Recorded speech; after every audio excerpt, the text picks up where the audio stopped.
भारतीय सिनेमा की कहानी 15 अगस्त 1947 से शुरू नहीं होती। आजाद भारत से बहुत पहले गुलाम भारत की जमीन पर एक ऐसी दुनिया आकार ले रही थी जो आने वाले दशकों में करोड़ों लोगों की कल्पनाओं, भावनाओं और सपनों का हिस्सा बनने वाली थी। दोस्तों, वीडियो में आगे बढ़ने से पहले प्लीज मेरे चैनल को सब्सक्राइब करके बेल आइकन को जरूर प्रेस कर दीजिएगा। तो चलिए दोस्तों, वीडियो को शुरू करते हैं। आजाद मुल्क के तौर पर हमने एक लंबा सफर तय कर लिया है। ये समय सिर्फ देश के राजनीतिक सफर को पीछे मुड़कर देखने का नहीं है, बल्कि उस सांस्कृतिक यात्रा को समझने का भी है जिसमें भारतीय सिनेमा ने देश के साथ साथ खुद को भी लगातार गढ़ा है। आजादी के बाद जिस तरह भारत का स्वरूप बदलता गया, सिनेमा भी उसी के साथ बदलता रहा। कभी वो देश के सपनों की आवाज बना, कभी उसकी बेचैनियों का आईना, कभी मनोरंजन का सबसे बड़ा माध्यम, तो कभी सत्ता, समाज, जाति और जेंडर से सवाल करने वाली मुखर आवाज। लेकिन दोस्तों, भारतीय सिनेमा की कहानी 15 अगस्त 1947 से शुरू नहीं होती। आजाद भारत से बहुत पहले गुलाम भारत की जमीन पर एक ऐसी दुनिया आकार ले रही थी जो आने वाले दशकों में करोड़ों लोगों की कल्पनाओं, भावनाओं और सपनों का हिस्सा बनने वाली थी। भारत ने पहली बार 7 जुलाई 1896 को पर्दे पर चलती तस्वीरों का जादू देखा। मुंबई के वॉटसन होटल में फ्रांसीसी लुमियर बंधुओं के प्रतिनिधि मैरियस सेसिस्तिये ऐसी मशीन लेकर पहुंचे थे जो पर्दे पर चलती तस्वीरें दिखा सकती थी। भारत पहली बार एक ऐसे माध्यम से परिचित हो रहा था जो आने वाले दशकों में उसकी संस्कृति, कल्पना और सामूहिक स्मृति का अहम हिस्सा बनने वाला था। फिर आया साल 1913, जब दादा साहेब फाल्के ने राजा हरिश्चंद्र बनाई। इसे भारत की पहली फुल लेंथ फीचर फिल्म माना जाता है। फाल्के के पास ना कोई स्थापित फिल्म उद्योग था, ना कोई तैयार ढांचा और ना ही फिल्मों की कोई विकसित परंपरा। उनके सामने तकनीकी मुश्किलें थी, पैसे की कमी थी और सामाजिक बंदिशें भी थी। फिर भी उन्होंने लगभग शून्य से भारतीय फिल्म निर्माण की नींव रख दी। राजा हरिश्चंद्र सिर्फ एक फिल्म नहीं थी, वह इस बात का प्रमाण थी कि भारत अपनी कहानियां खुद भी पर्दे पर कह सकता है। उस दौर की मुश्किलें कम नहीं थी। फिल्मों में महिलाओं का अभिनय करना सामाजिक रूप से स्वीकार्य नहीं था, लिहाजा महिला किरदारों की भूमिका भी पुरुष कलाकार ही निभाते थे। राजा हरिश्चंद्र में रानी तारामती की भूमिका अन्ना सालुंके ने निभाई थी। यानी जिस सिनेमा में आज भारतीय अभिनेत्रियां स्टारडम और बॉक्स ऑफिस सफलता की बड़ी ताकत है, उसकी शुरुआत एक ऐसे दौर से हुई थी जब पर्दे पर किसी महिला का आना भी सामाजिक रूप से असाधारण माना जाता था। यही भारतीय सिनेमा की पहली विडंबना थी कि जिस माध्यम ने आगे चलकर समाज की बदलती तस्वीर को सबसे ज्यादा दर्ज किया, उसकी शुरुआत खुद एक बेहद संकोची समाज के बीच हुई थी। फाल्के के बाद सिनेमा धीरे धीरे प्रयोग से कारोबार की तरफ बढ़ा। 1920 के दशक तक फिल्म निर्माण एक उभरते हुए उद्योग का रूप लेने लगा। पौराणिक कथाएं, ऐतिहासिक प्रसंग और लोक कथाएं पर्दे पर आने लगी। इसका एक कारण ये भी था कि इन कहानियों में भारतीय दर्शकों के लिए परिचित दुनिया मौजूद थी। सिनेमा विदेशी तकनीक थी, लेकिन कहानी अपनी थी। फिर 1931 में आलम आरा ने भारतीय सिनेमा को आवाज दे दी। मूक फिल्मों के दौर का अंत हुआ और बोलती फिल्मों का युग शुरू हुआ। पर्दे पर अब सिर्फ चेहरे नहीं थे, बल्कि संवाद भी थे, गाने थे, आवाजें थी। भारतीय सिनेमा की सबसे विशिष्ट पहचान संगीत यहीं से उसके डीएनए का स्थायी हिस्सा बनने लगा। इसके बाद सिनेमा तेजी से बदलता गया, स्टूडियो बनने लगे, सितारों की पहचान बनने लगी और फिल्में एक बड़े कारोबारी उद्योग में तब्दील होने लगी। लेकिन देश भी बदल रहा था, स्वतंत्रता आंदोलन तेज हो रहा था, औपनिवेशिक शासन के खिलाफ संघर्ष बढ़ रहा था। ऐसे समय में सिनेमा सिर्फ मनोरंजन नहीं रह सकता था। पर्दे पर कही गई कहानियों में भी उस दौर की बेचैनी, उम्मीद और राष्ट्र की कल्पना कहीं न कहीं मौजूद थी। अछूत कन्या, औरत जैसी फिल्मों ने पर्दे पर समाज के उन सवालों को जगह दी जिन्हें सामान्य जीवन में दबा दिया जाता था। के.एल. सहगल भारतीय सिनेमा के उन शुरुआती सितारों में शामिल थे जिन्होंने अभिनय और गायकी दोनों को मिलाकर स्टारडम की एक नई परिभाषा गढ़ी। उन्हें अक्सर भारतीय सिनेमा का पहला बड़ा सिंगिंग स्टार कहा जाता है। 1947 में मुल्क आजाद हुआ तो भारतीय सिनेमा भी एक नए मोड़ पर खड़ा था। अब सवाल सिर्फ ये नहीं था कि फिल्में कैसी होंगी, सवाल ये भी था कि आजाद भारत खुद को पर्दे पर किस रूप में देखना चाहता है। 1950 और 1960 के दशक में सिनेमा ने इस सवाल का जवाब बखूबी दिया। देश गरीबी, बेरोजगारी, विस्थापन और असमानता से जूझ रहा था, लेकिन उसके भीतर एक नए राष्ट्र के निर्माण का सपना भी था।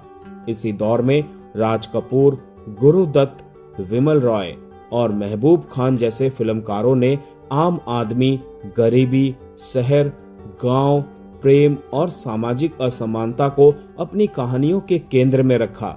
2 बीघा जमीन, मदर इंडिया, श्री 420, प्यासा, आवारा, कागज के फूल, नया दौर और सुजाता जैसी फिल्मों में गरीबी, वर्ग भेद, किसान, मजदूर, नैतिक संघर्ष और बदलते भारत की तस्वीर दिखाई दी। सिनेमा अब सिर्फ पर्दे पर कहानी नहीं सुना रहा था, वो देश से पूछ रहा था कि आजादी का मतलब आखिर किसके लिए क्या है। उस समय फिल्म का नायक अक्सर करोड़पति या सुपर हीरो नहीं होता था, वो रिक्शा वाला, मजदूर, किसान, बेरोजगार युवक या व्यवस्था से लड़ता हुआ आम आदमी था। इसी दौर में भारतीय सिनेमा की एक दूसरी धारा भी दुनिया के सामने आई। 50 के दशक में सत्यजीत रे की पौथेर पांचाली ने भारतीय फिल्मों को अंतर्राष्ट्रीय स्तर पर नई पहचान दिलाई। बाद में ऋत्विक घटक, विमल रॉय और दूसरे फिल्मकारों की फिल्मों ने ये साबित किया कि भारतीय सिनेमा सिर्फ गीत, संगीत और मनोरंजन का माध्यम नहीं बल्कि गंभीर कला का माध्यम भी हो सकता है। यहीं से आगे चलकर समानांतर या आर्ट सिनेमा की जमीन मजबूत हुई। मुख्य धारा की हिंदी फिल्मों में गीत, प्रेम, परिवार, त्याग और भावनाओं का संसार लगातार मजबूत होता गया। यानी भारतीय सिनेमा एक साथ 2 दिशाओं में बढ़ रहा था। एक तरफ दर्शकों का मनोरंजन करने वाला लोकप्रिय सिनेमा और दूसरी तरफ समाज को आईना दिखाने वाला यथार्थवादी सिनेमा।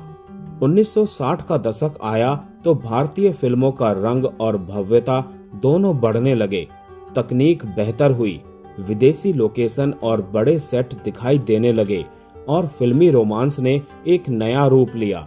दिलीप कुमार, राज कपूर और देवानंद की त्रिमूर्ति के बाद राजेश खन्ना का दौर आया और भारतीय सिनेमा में सुपरस्टार शब्द को एक नया अर्थ मिला। राजेश खन्ना की जबरदस्त लोकप्रियता ने ये साबित किया कि दर्शक अब सिर्फ फिल्म की कहानी नहीं बल्कि स्टार को देखने के लिए भी सिनेमाघर जा सकता है। संगीत भारतीय फिल्म उद्योग का आर्थिक और सांस्कृतिक दोनों स्तरों पर सबसे शक्तिशाली हिस्सा बन चुका था। 1970 का दशक राजनीतिक और सामाजिक उथल-पुथल का दौर था। बेरोजगारी, महंगाई, भ्रष्टाचार और व्यवस्था के प्रति लोगों का गुस्सा बढ़ रहा था। इसी बेचैनी ने पर्दे पर एंग्री यंग मैन को जन्म दिया, जिसे बाद में सिनेमा का सबसे बड़ा जननायक कहा गया। रोमांटिक राजेश खन्ना की जगह गुस्से से भरा अमिताभ बच्चन जंजीर, दीवार, शोले, त्रिशूल, मुकद्दर का सिकंदर जैसी फिल्मों से एंग्री यंग मैन का चेहरा बना हुआ था। ये वो नायक था जो व्यवस्था से परेशान था, अन्याय का विरोध करता था और अपने दम पर दुनिया से लड़ता था। सलीम जावेद की जोड़ी ने इस दौर में नायक को सिर्फ प्रेम करने वाले युवक से निकालकर सामाजिक व्यवस्था के खिलाफ खड़े व्यक्ति में बदल दिया। यही वो समय था जब मसाला फिल्म भारतीय लोकप्रिय सिनेमा की सबसे बड़ी पहचान बन गई। एक ही फिल्म में एक्शन, रोमांस, कॉमेडी, परिवार, बदला, भावनाएं सब कुछ था। लेकिन 1970 और 1980 के दशक की कहानी सिर्फ अमिताभ बच्चन और मसाला फिल्मों की नहीं थी। इसी समय समानांतर सिनेमा ने भी अपनी मजबूत पहचान बनाई। श्याम बेनेगल, गोविंद निहलानी, मणि कौल और बाद में सईद अख्तर मिर्जा जैसे फिल्मकारों ने गांव, मजदूर, राजनीति, जाति, वर्ग और आम आदमी की वास्तविक जिंदगी को पर्दे पर उतारा। नसीरुद्दीन शाह, ओम पुरी, स्मिता पाटिल, शबाना आजमी जैसे कलाकारों ने अभिनय की एक ऐसी परंपरा बनाई जिसमें स्टार बनने से ज्यादा किरदार को जीना ज्यादा महत्वपूर्ण था। इस दौर में भारतीय सिनेमा के भीतर ही दो संसार दिखाई देने लगे। 1980 का दशक आते आते सिनेमा के सामने एक नई चुनौती भी आ गई, टेलीविजन। दूरदर्शन घर घर पहुंचने लगा। अब मनोरंजन के लिए हर बार सिनेमा घर जाना जरूरी नहीं था। हम लोग बुनियाद, रामायण और महाभारत जैसे धारावाहिकों ने भारतीय दर्शकों को नया अनुभव दिया।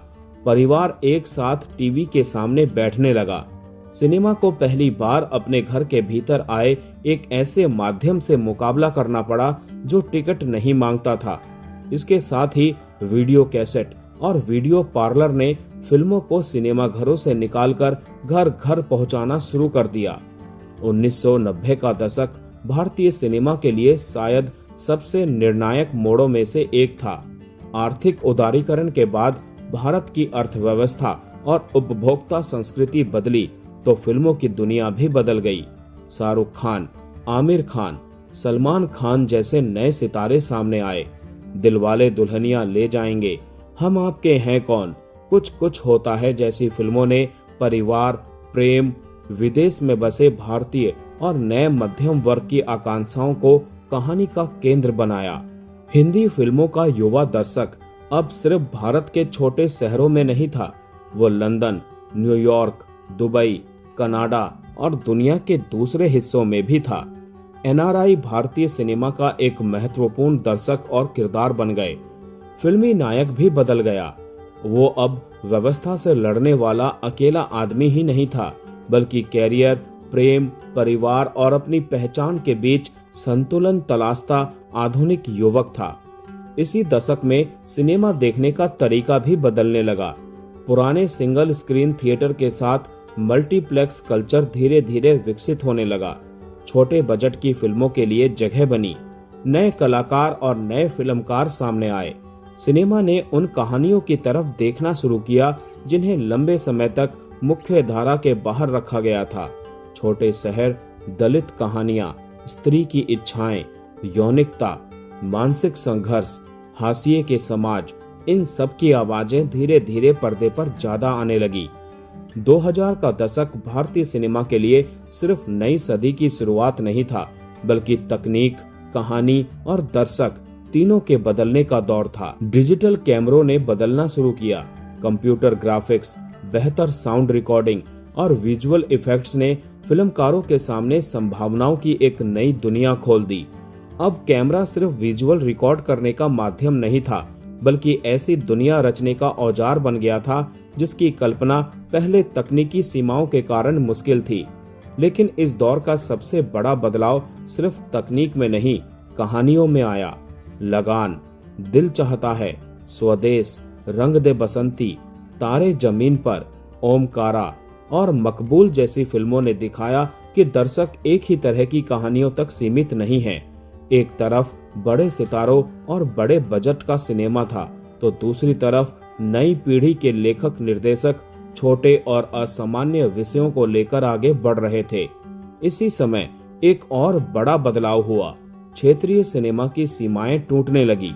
पहले हिंदी सिनेमा को देश का सबसे बड़ा लोकप्रिय फिल्म उद्योग माना जाता था, लेकिन धीरे धीरे तमिल, तेलुगु, मलयालम, कन्नड़ और मराठी सिनेमा की फिल्मों को देश भर में दर्शक मिलने लगे।